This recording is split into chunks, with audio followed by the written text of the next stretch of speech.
బావిలో దూకాల్సింది చంద్రబాబు నాయుడు కాదు, జగన్ రెడ్డి నువ్వే. రాష్ట్రాన్ని నీ హయాంలో దివాలా తీయించావు. రాష్ట్రాన్ని 20 ఏళ్లు వెనక్కి తీసుకెళ్లావు. దొంగే దొంగ అన్నట్లు ఉంది జగన్ రెడ్డి తీరు. జగన్ రెడ్డి, మీ తాత వైఎస్ రాజారెడ్డికి మైనిచ్చింది వేమిరెడ్డి ప్రభాకర్ రెడ్డి కాదా? మీరు కష్టాల్లో ఉన్నప్పుడు మీ వెంట నడిచిన వాళ్ళం మేము. మీ కుటుంబంతో 3 తరాల బంధముంది నాకు. మీ విధానాలు నచ్చకే వేమిరెడ్డి ప్రభాకర్ రెడ్డి నేను బయటకు వచ్చామంటూ నెల్లూరు రూరల్ ఎమ్మెల్యే కోటంరెడ్డి శ్రీధర్రెడ్డి మాజీ సీఎం జగన్ పై తీవ్ర స్థాయిలో మండిపడ్డారు. జీవితకాలం మీతో ఉండాలని ఆరాటపడిన వ్యక్తిని నేను. ఆఖరికి నేను మరణిస్తే నా అంతిమ యాత్రలో ముఖ్యమంత్రి హోదాలో జగన్మోహన్ రెడ్డి రావాలని బహిరంగంగా మాట్లాడిన వ్యక్తిని నేను. అలాంటిది మాలాంటి వాళ్లనే నువ్వు వదులుకున్నావంటూ ధ్వజమెత్తారు. గురువారం సాయంత్రం ఆయన నెల్లూరులోని తన కార్యాలయంలో మీడియా సమావేశం ఏర్పాటు చేసి మాట్లాడారు. వేమిరెడ్డి ప్రశాంతరెడ్డిపై నల్లపరెడ్డి ప్రసన్నకుమార్ రెడ్డి మాట్లాడిన మాటలు, మీ కుటుంబంలో ఎవరి గురించైనా మాట్లాడితే మీరు సమర్థిస్తారా జగన్ రెడ్డి అంటూ నిలదీశారు. 2014-2019 ఎన్నికల్లో వేమిరెడ్డి ప్రభాకర్ రెడ్డి మీకు చేసిన సహాయం గుర్తులేదా అని ప్రశ్నించారు. గత వైఎస్ఆర్ కాంగ్రెస్ ప్రభుత్వంలో నారా లోకేష్ యువగలం పాదయాత్ర చేస్తుంటే అడుగడుగున అడ్డంకులు సృష్టించింది మీరు కాదా? మీ ప్రభుత్వంలో టీడీపీ ఎమ్మెల్యేలు, నాయకులపై ఎన్ని అక్రమ కేసులు పెట్టారో గుర్తు తెచ్చుకో జగన్ రెడ్డి అంటూ మండిపడ్డారు. 16 నెలలు అధికారాన్ని వదులుకొని నిన్ను ధిక్కరించి వచ్చా. ఆనాడే నన్ను ఏమీ చేయలేకపోయావు.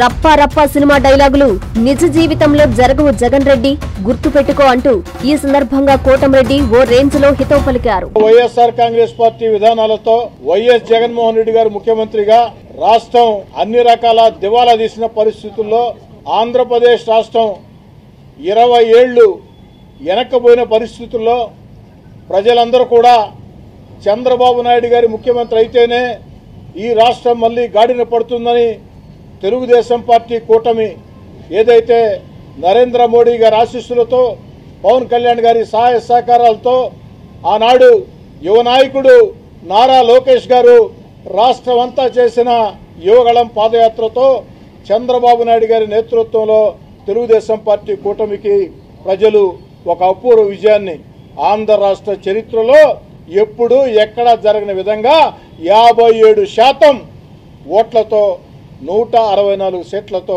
అధికారం అప్పచెప్పారు. చంద్రబాబు నాయుడు గారు ముఖ్యమంత్రి అయ్యే సమయానికి గత వైఎస్ఆర్ కాంగ్రెస్ పార్టీ జగన్ రెడ్డి గారి విధానాలతో రాష్ట్రం ఆర్థికంగా దివాలా తీసిన ఈ రాష్ట్రాన్ని గాడిన పెట్టేదానికి తన అపార అనుభవంతో చంద్రబాబు నాయుడు గారు ఒక పక్క అభివృద్ధి కార్యక్రమాలు, మరో పక్క సంక్షేమ కార్యక్రమాలు కొనసాగిస్తూ గత విధానాలతో రాష్ట్రం ఆర్థికంగా దివాలా తీసిన ఎన్నికల్లో ఇచ్చిన హామీలు ఒక్కొక్కటి నెరవేర్చుకుంటూ వస్తూ అన్నిటికీ మించి ప్రపంచంలో రాజధాని లేని రాష్ట్రం ఆంధ్రప్రదేశ్కి ఒక చక్కటి రాజధాని అమరావతి నిర్మిస్తూ ఆంధ్రప్రదేశ్ రైతాంగం దిశ మార్చే పోలవరాన్ని పరుగులు పెట్టిస్తూ మన బిడ్డలకు ఉద్యోగాలు వచ్చేదానికి పారిశ్రామిక పెట్టుబడులు ఆకర్షిస్తూ ఆంధ్రప్రదేశ్ని అన్ని రకాల ముందుకు తీసుకుని పోతున్నారు.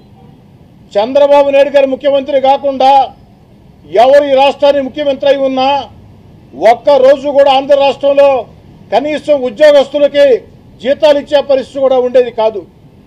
అలాంటిది చంద్రబాబు నాయుడు గారు తన బ్రాండ్ ఇమేజ్, పరిపాలనా దక్షతతో రాష్ట్రాన్ని ముందుకు తీసుకుని పోతున్నారు. మరి వైఎస్ జగన్మోహన్ రెడ్డి గారు ప్రజలు ప్రతిపక్షం హోదా ఇవ్వకున్నా కేవలం 11 స్థానాలు ఇచ్చినా ఈనాడు ఒక్కసారి వెనక్కి తిరిగి ఆలోచన చేసి నేను ఆంధ్రప్రదేశ్ ముఖ్యమంత్రిగా ఆంధ్ర రాష్ట్రాన్ని సర్వనాశనం చేశాను, చంద్రబాబు నాయుడు గారు రాష్ట్రాన్ని ముందుకు తీసుకుని పోతున్నారు, అభినందించుకున్నా పర్వాలేదు, శాపనార్థాలు పెట్టే పరిస్థితికి దిగజారటం నిజంగా అత్యంత బాధాకరం.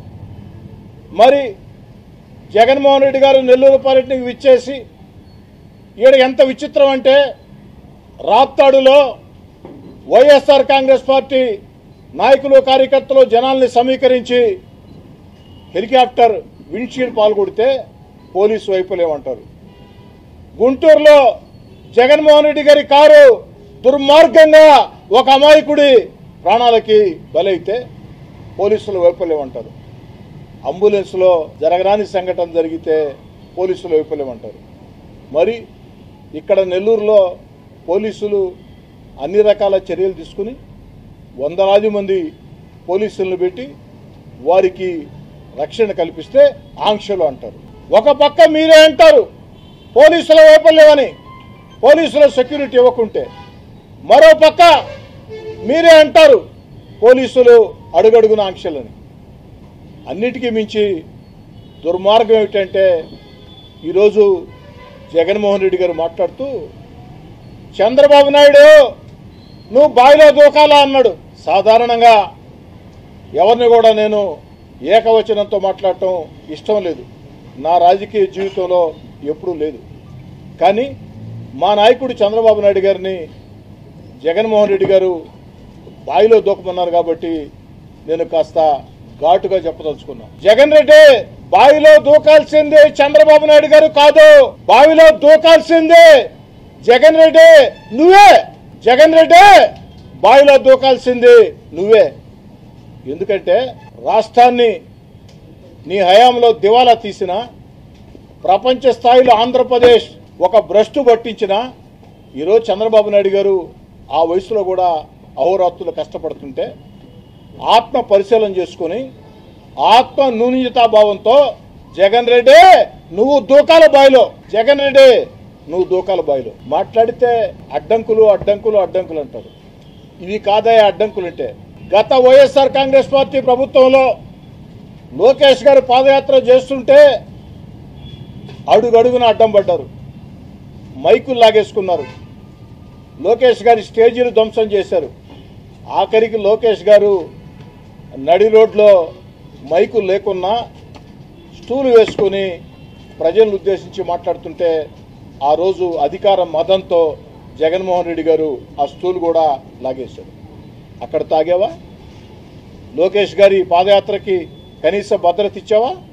తెలుగుదేశం పార్టీ కార్యకర్తలు, తెలుగుదేశం పార్టీ వాలంటీర్లే దాన్ని సమన్వయం చేసుకున్నారు. ఆఖరికి నీ పోలీసులు పెట్టి ఏం చేయించావు? ట్రాఫిక్ ఇష్టారాజ్యంగా నడిపించావు. అయ్యా జగన్ రెడ్డి, అంతేకాదు ఆ రోజు లోకేష్ గారి వ్యక్తిగత సిబ్బంది మీద దుర్మార్గంగా హత్యాయత్నం కేసులు పెట్టి జైళ్లలో పెట్టి అనేక మంది ప్రజా పోరాటాల గీదుల్లోకి వస్తుంటే హౌస్ అరెస్టు చేశావు. మీ యొక్క నాయకత్వాన్ని ధిక్కరించి 16 నెలలు మీ యొక్క పరిపాలన ప్రశ్నిస్తూ వీధుల్లోకి వస్తే నన్ను ఎన్నిసార్లు హౌస్ అరెస్ట్ చేసావో మీకు తెలుసు. ఈరోజు గగ్గోలు పెడుతున్నావు నువ్వు. మేము నిజంగా వేధించాలనుకుంటే అధికారంలోకి వచ్చిన వెంటనే కేసులు బనాయించుండేవాడు. కానీ చట్టం మీద మాకు నమ్మకం ఉంది, చట్ట ప్రకారం ఏదైనా జరగాల అన్న ఆకాంక్ష ఉంది. ఏమయ్యా జగన్ రెడ్డి గారు, ధూళిపాళ నరేంద్ర గారు శాసనసభ్యులు, సీనియర్ శాసనసభ్యులు, వారు కూడా అనేకసార్లు శాసనసభ్యులే. అచ్చెన్నాయుడు గారు సీనియర్ నాయకులు, ఆఖరికి చంద్రబాబు నాయుడు గారు, వీరందరి మీద ఎన్ని కేసులు పెట్టావు? కొల్లు రవీంద్ర గారి మీద దుర్మార్గంగా హత్య కేసు పెట్టలేదా? పత్రికా విలేకరుల మీద కేసులు పెట్టలేదా? రఘురామకృష్ణరాజు మీద దారుణంగా దాడులు చేయించలేదా? నా మీద కేసులు పెట్టలేదా? అయ్యా జగన్ రెడ్డి గారు, ఈరోజు కొత్తగా దొంగతనం చేసిన దొంగ దొంగ దొంగ దొంగ నరిచినట్లు ప్రజాస్వామ్యం ప్రజాస్వామ్యం ప్రజాస్వామ్యం ప్రజాస్వామ్యం అన్నాడు. ఏమైపోయిందా ఆనాడు ప్రజాస్వామ్య స్ఫూర్తి? కానీ మాకుంది ప్రజాస్వామ్య స్ఫూర్తి. మా నాయకుడు చంద్రబాబు నాయుడు గారికి ఉంది ప్రజాస్వామ్య స్ఫూర్తి. అందుకే ఏదైనా సరే చట్ట ప్రకారమే జరగాల అని కోరుకుంటాం. మేము తప్పులు చేసి మేము వైఎస్ఆర్ కాంగ్రెస్ పార్టీ కాబట్టి మా జోలికి రాకూడదు అనుకుంటే అలా వీలు కాదు. ఏమయ్యా, లిక్కర్ స్కామ్లో కోట్ల రూపాయల డబ్బులు పట్టుబడితే దాని మీద ఈడీ సైతో రికార్డు కావాలని అడిగితే ఆ యొక్క ఈడీ కేసులు వస్తాయేమో, సిబిఐ కేసులు వస్తాయేమో అన్న భయంతో, మానసిక ఆందోళనతో జగన్ రెడ్డి గారు మీరు మాట్లాడిన ఉపన్యాసం తప్ప మరొకటి కాదు. ప్రతిపక్షంగా మీ నోట్లో నుంచి రావాల్సిన మాటలే కాదు. ఈరోజు మీరు చేసిన పని గవర్నమెంట్ హాస్పిటల్ గోడని ధ్వంసం చేశారు. ఒక హెడ్ కానిస్టేబుల్, ఒక సాధారణ కుటుంబీకుడైన ఒక హెడ్ కానిస్టేబుల్ చెయ్యి ఫ్రాక్చర్ అయ్యే విధంగా మీ వాళ్ళు దౌర్జన్యం చేశారు. పోలీసులు ఆంక్షలు ఉంటే నడి రోడ్డు మీద మీ మాజీ మంత్రి ధర్నా చేశారు. మరి ఇవన్నీ మీకు కనపడలేదని అడుగుతుంది. కేవలం ఈడీ వస్తుంది, సిబిఐ వస్తుంది, ఆ యొక్క మానసిక ఆందోళనతో మీరు మాట్లాడే మాటలు తప్ప మరో మాటలు కాదు. జగన్ రెడ్డి గారు మరో మాట అన్నారు. మీరు వేమిరెడ్డి ప్రభాకర్ రెడ్డి గారు నాకింత నీకింత అని దోచుకుంటున్నారని. ఏమయ్యా జగన్ రెడ్డి గారు, నోరెలా వచ్చిందయా నీకు? వేమిరెడ్డి ప్రభాకర్ రెడ్డి గారికి ప్రపంచంలో ఉండే ఆస్తులు ఎంత, సైదాపురం క్వాడ్జీ విలువ ఎంత, మరో 30 సంవత్సరాలకి వేమిరెడ్డి ప్రభాకర్ రెడ్డి గారికి చేతి నిండా ప్రపంచంలో ఉండే మైనింగ్ వ్యాపారాలు ఉన్నాయి. ఆఖరికి ఆ వ్యాపారాలు కొత్తగా వచ్చినాయి కాదు, మీ తాత వైఎస్ రాజశేఖర రెడ్డి గారికి మైన్లు ఇచ్చినోడు, మీ తాత వైఎస్ రాజారెడ్డి గారికి, మీ తాత వైఎస్ రాజారెడ్డి గారికి మైన్లు ఇచ్చినోడు వేమిరెడ్డి ప్రభాకర్ రెడ్డి గారు. అలాంటి వేమిరెడ్డి ప్రభాకర్ రెడ్డి గారు జిల్లాలో ఒక మంచి పరిశ్రమ పెట్టాలా అని ఆలోచన చేస్తే నువ్వు నీ వందిమా గదులు నీచాతి నీచంగా మాట్లాడి ఈరోజు వారు బహిరంగంగా ప్రకటన చేసి తప్పుకున్న పరిస్థితి. అసలు వేమిరెడ్డి ప్రభాకర్ రెడ్డి గారు నీ కుటుంబానికి ఎంత దగ్గర? మీరు రాజశేఖర రెడ్డి గారి మరణం తర్వాత చెంచలగూడ జైల్లో ఉంటే ఉప ఎన్నికలు వస్తే వేమిరెడ్డి ప్రభాకర్ రెడ్డి గారు మీకు చేసిన సహాయం ఎంత? మీరు సాక్షి, నేను కూడా సాక్షి. 2014 ఎన్నికల్లో జగన్ రెడ్డి గారు వేమిరెడ్డి ప్రభాకర్ రెడ్డి గారు మీకు చేసిన సహాయం ఎంత? మీరు సాక్షి, నేను సాక్షి, పార్టీలో చాలామంది సాక్షి. ఆఖరికి రాజ్యసభ విషయంలో వైఎస్ఆర్ కాంగ్రెస్ పార్టీ ఎమ్మెల్యేలు చేజారుతుంటే అన్నా విపిఆర్ అన్నా నువ్వైతేనే దీన్ని సమన్వయం చేసుకుంటావంటే ప్రతికూల పరిస్థితుల్లో పోటీ చేసిన వ్యక్తి. 2019లో నీకెంత సహాయం చేసింది నీకు తెలుసు, ఆ దేవుడికి తెలుసు, రాష్ట్రంలో ఉండే వైఎస్ఆర్ కాంగ్రెస్ నాయకులు మొత్తం కూడా తెలుసు. అలాంటి వేమిరెడ్డి ప్రభాకర్ రెడ్డి గారు మీ విధానాలు నచ్చక విరుకులకు వచ్చారు. మీ విధానాలు నచ్చక విపిఆర్ గారు బయటకు వస్తే ఒక్కసారిగా విపిఆర్ గారు దుర్మార్గుడు అయిపోతాడా? విపిఆర్ గారే కాదు, జగన్మోహన్ రెడ్డి గారు మేమంతా, నేను కూడా జీవితకాలం మీతో నడవాలని, జీవితకాలం జగన్ గారి వెంట ఉండాలని ఆరాటపడిన వ్యక్తులమే. జగన్ గారు మీరు కష్టాల్లో ఉన్నప్పుడు మీ వెంట నడిచిన వ్యక్తులమే. మీరే కాదు, మీ తండ్రి వైఎస్ రాజశేఖర రెడ్డి గారికి, మీ తాత వైఎస్ రాజారెడ్డి గారికి 3 తరాల బంధం మీ కుటుంబంతో ఉన్న వ్యక్తిని.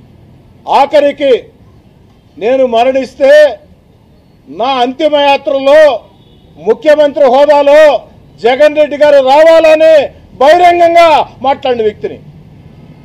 మాలాంటి కరుడు గట్టిన జగన్మోహన్ రెడ్డి గారి వెంట నడిచిన వ్యక్తులు, మాలాంటి వాళ్ళ నమ్మకాన్నే నువ్వు వదులుకున్నావు, మాలాంటి వాళ్ళనే నువ్వు వదులుకున్నావు, నీ దారి నువ్వు చూసుకున్నావు, మా దారి మేము చూసుకున్నాం. మరి దారులు మారినంత మాత్రాన రాజకీయ విధానాలు మారినంత మాత్రాన నీ ఇష్టారీతిగా మాట్లాడుతున్నావా? మరి జగన్ రెడ్డి గారు, సోనియా గాంధీ గారు మిమ్మల్ని లోక్సభ టికెట్ ఇచ్చింది. ఈరోజు మీకు సాక్షి పత్రిక, సాక్షి టీవీ అపార ఆస్తులు ఉన్నాయంటే సోనియా గాంధీ గారి ఆశీస్సులే కారణం. పార్టీలో నుంచి వెలుపులకు వచ్చే వారం ముందు జగన్ రెడ్డి గారు ఏం మాట్లాడేది? మీరు నా ఒంట్లో ఉండేది కాంగ్రెస్ రక్తం, నా తల్లి సోనియా గాంధీ అన్నావు. మరి నా తల్లి సోనియా గాంధీ అన్నావు మీరు, నా ఒంట్లో ఉండే కాంగ్రెస్ రక్తం అన్న మీరు, సాక్షిలో ఫస్ట్ పేజీలో వార్తలు రాయించిన మీరు, వారం తర్వాత సోనియా గాంధీని ఇటాలియన్ బొమ్మ అన్నావు, కాంగ్రెస్ పార్టీని నీచాతి నీచంగా మాట్లాడావు. జగన్ రెడ్డి గారు, మీకు న్యాయం, వేరేవాళ్ళకి అన్యాయమా? మీరు చేస్తే మాత్రం అది సంసారం, వేరే వాళ్ళు చేస్తే మాత్రం అది మరొకట. జగన్ రెడ్డి గారు, ఇది పద్ధతి కాదు.